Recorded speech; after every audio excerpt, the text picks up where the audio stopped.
Bismillahirrahmanirrahim. Assalamualaikum warahmatullahi wabarakatuh. Perkenalkan, nama saya Dilna Sef Alzizah. Kami mahasiswa semester 4 dari Institut Teknologi dan Bisnis Indragiri. Bersama rekan-rekan saya, yang pertama ada Rinaldi, Rasmi Julisa, Andri Sandika, dan Android Elois. Di sini kami akan membahas materi kami tentang isu-isu pentingnya peranan perundang-undangan serta memahami sistem, tujuan, dan strategi dari reformasi birokrasi.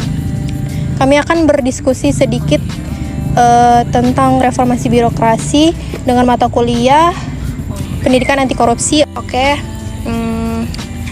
Seperti yang pasti kalian pernah dengar kan reformasi birokrasi itu, ya kan?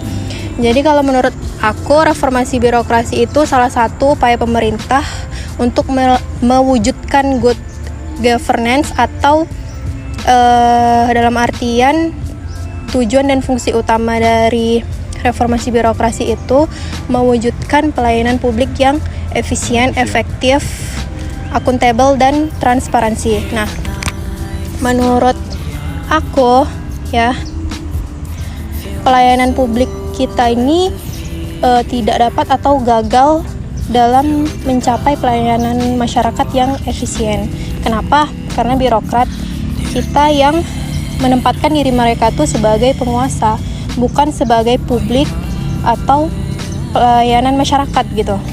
Nah, jadi kan tentu kita bergantung kepada birokrat ini tadi ya. Kita butuh mengurus segala urusan kita ke pelayanan administrasi, tetapi kita dipersulit. Nah, contohnya seperti kita minta surat ke instansi tertentu, tetapi kita malah diberikan syarat-syarat dan ketentuan-ketentuan yang mempersulit masyarakat untuk mencapai urusannya. Ya kan? Banyak sih contoh-contoh yang lain ya. Yang instansi-instansi yang lain yang tidak bisa kita sebutkan. Iya. Seharusnya mereka tuh menyadari bahwa mereka adalah seorang pelayan masyarakat, bukan penguasa.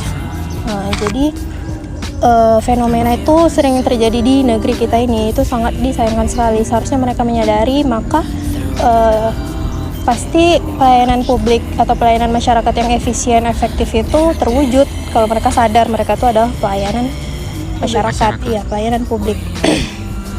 Nah, kalau saran dari aku sih, birokrat ini lebih produktif, ya kan, lebih mementingkan masyarakat daripada diri sendiri atau banyak kan, lebih diutamakan.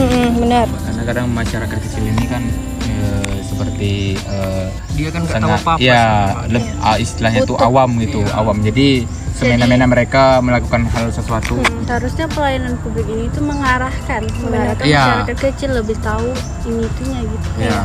Jadi menurut saranku sih, seorang birokrat ini harus lebih pintar ya, pandai-pandai dalam segala hal, biar masyarakat yang awam, kata abang tadi, jadi tahu gitu kan. Jadi mengerti. Terus kita sebagai generasi muda nih, pasti 1 atau 2 tahun lagi, aku yakin sih kita bakalan nerusin estafet di negeri ini, ya kan? Ya kan, bener kan?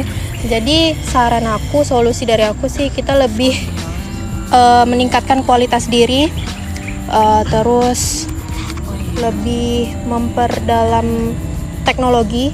Seperti yang kita tahu, teknologi sekarang ini luar biasa ya, luar biasa. Terus kedepannya kita pasti menghadapi itu gitu. Jadi kita harus mempersiapkan dengan segala macam teknologi. Misalnya kayak masyarakat awam tadi yang membutuhkan entah surat-surat apa gitu, kita udah tahu teknologi, otomatis kita bisa melayani masyarakat dengan efektif, efisien, ya kan gitu.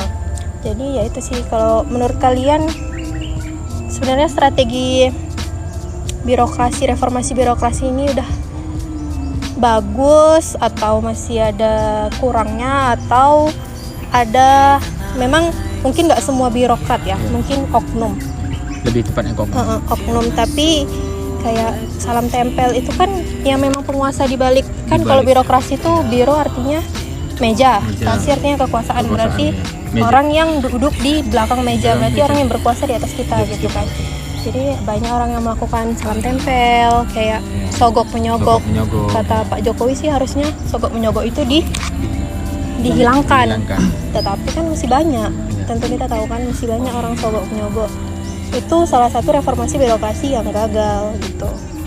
Jadi gimana nih menurut kalian? Atau ada solusi lain?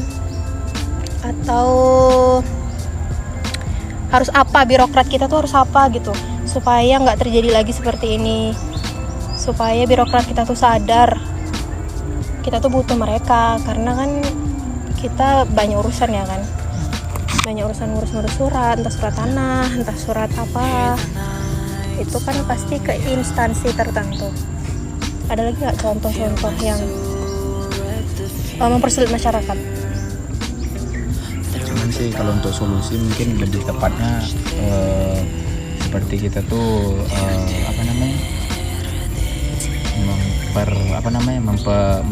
menaikkan kualitas di setiap instansi tersebut gitu kan, ya balik lagi ke diri kita masing-masing, birokratnya ya, karena di suatu instansi itu jika birokratnya adil gitu, birokratnya jujur gitu ya, istilahnya itu tidak mempersulit ya, dan masyarakat yang awam tersebut lebih diluruskan jalannya, jangan sampai menjadi istilahnya tuh bahasanya menjadi kesempatan untuk mereka dilayanin, malah mereka yang iya. Sebenarnya kita yang butuh layanan dilayani, tapi kayak mereka yang butuh kita layani gitu kan, betul. Dengan menerapkan ketentuan-ketentuan dan persyaratan-persyaratan yang menurut kita sulit, sama aja kita kayak melayani mereka kan dengan persyaratan yang mereka buat sendiri, itu susah. Jadi ya kedepannya semoga reformasi birokrasi dapat berjalan dan diwujudkan sesuai dengan perundang-undangan, terus juga terwujudkan dalam efisien, efektif, komunikatif, akuntabel, dan transparansi. Udah. Nah, jadi segitu aja. Mungkin ada yang mau nutup? Masih ada gimana tambah? perasaannya? Ada yang mau ada yang ingin disampaikan gitu, pastilah. Iya, sebenarnya kami ngerti Bu, cuman kami nggak tahu nyampaikannya gimana. Mungkin teman-teman kayak gitu, ya kan? Ya kan, ngerti kan? Ngerti. Nah, terus apa sih pentingnya perundang-undangan bagi masyarakat Indonesia? Kalau nggak ada undang-undang, Kalau nggak ada undang-undang, ketertiban di masyarakat kita nanti kurang, jadi ya kan? kurang ya. Jadi Semena-mena jadi nanti jadi jadi semena-mena. banyak orang yang merugikan orang lain. Kejahatan, Keadilan. Jadi Pertama tuh dari segi kejahatan, kekerasan. Kan banyak sekarang nih kan ya. kayak Mario Dendi sama David itu Iya. ya kan. Sebenarnya kita ini punya undang-undang. Ya kita Nah kita itu tadi balik lagi ke reformasi birokrasi. Nah Iya. itu penguasa kan, Iya. seorang pajak kan, Iya. bapaknya Mario Dendi, dia lebih menempatkan dirinya itu sebagai penguasa, jadi anaknya semena-mena gitu. Padahal dia sama-sama kayak kita, sama-sama publik juga, masyarakat gitu kan. Tapi dia nggak sadar bahwa Seharusnya dia tuh dia punya lebih tahu kekuasaan, dan lebih tahu, karena ya. dia lebih punya kekuasaan kan. Ya, tapi dia yang melanggar tersebut. Karena kan kita masyarakat Indonesia, warga negara Indonesia tuh kita tuh masing-masing dilindungi oleh undang-undang gitu. Iya benar. Nah itu. Makanya, kenapa pentingnya itu tadi, Iya. biar masyarakat kita tertib, aman, terus nggak ada yang semena-mena. Jadi perundang-undangan itu sangat penting perannya dalam kehidupan bermasyarakat, berbangsa dan bernegara. Dia bernegara, bertanah air juga. Oke, alhamdulillahirobbilalamin. Diskusi kami pada hari ini selesai. Saya Dila Sefazizah. saya Emrin Aldi. Saya Rasmi Tulisan. Saya Andro Delois. Saya Andri Sandika. Kami dari kelompok 9 mengucapkan Selamat menunaikan ibadah puasa. Thank you. Assalamualaikum Warahmatullahi wabarakatuh.